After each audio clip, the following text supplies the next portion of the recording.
ശ്രീ ഗുരുഭ്യോ നമ. ആശ്രമത്തിലെ ആദ്യകാലം. കെട്ടിടം പണിയാനുള്ള സിമന്റ് കെട്ടകൾ ഉണ്ടാക്കുന്നത് അമ്മയും മക്കളുമാണ്.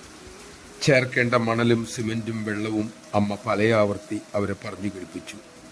ഓരോരുത്തരോടും 10 കട്ടകൾ വീതം ഉണ്ടാക്കാനും അമ്മ പറഞ്ഞു. ബ്രഹ്മചാരി മക്കൾ അവരുടെ ജോലിയിൽ പ്രവേശിച്ചു. ഇതിനിടയിൽ ഒരു ബ്രഹ്മചാരി അമ്മ പറഞ്ഞ കണക്കൊക്കെ മറന്നുപോയിരുന്നു. അധികം സിമന്റും വെള്ളവും മണലും ചേർത്തു കുഴച്ചു. അപ്പോൾ കുറച്ചുകൂടി സിമന്റ് വേണമെന്ന് തോന്നി സിമന്റ് ഇട്ടു.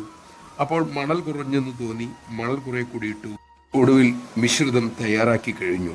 അതിനുശേഷം കട്ടകൾ ഉണ്ടാക്കാൻ തുടങ്ങി. അമ്മ പറഞ്ഞതുപോലെ 10 കട്ടകൾ ഉണ്ടാക്കി. പക്ഷേ മിശ്രിതം അപ്പോഴും ബാക്കിയായിരുന്നു. ബാക്കിയുള്ളത് മറ്റുള്ളവർ ഉണ്ടാക്കട്ടെ എന്ന് അദ്ദേഹം കരുതി. അമ്മ അത് എങ്ങനെയോ കണ്ടെത്തി. അമ്മ പറഞ്ഞു, മക്കളെ, ജാഗ്രതയോടെ ശ്രദ്ധയോടെ വേണം നിഷ്കാമകർമ്മം ചെയ്യുവാൻ. എങ്കിലേ ഉദ്ദേശിച്ച പുരോഗതി ഉണ്ടാകൂ. നമഃശിവായ. പ്രവൃത്തിയിലെ വൃത്തി എന്ന അമ്മയുടെ അമൃതവചനം അഗാധമാണ്. നമ്മുടെ ഓരോ പ്രവൃത്തിയിലും വൃത്തി, അതായത് പരിശുദ്ധി, സത്യസന്ധത, ഉന്മേഷം, സരളത തുടങ്ങിയവയൊക്കെ ഉണ്ടായിരിക്കണം.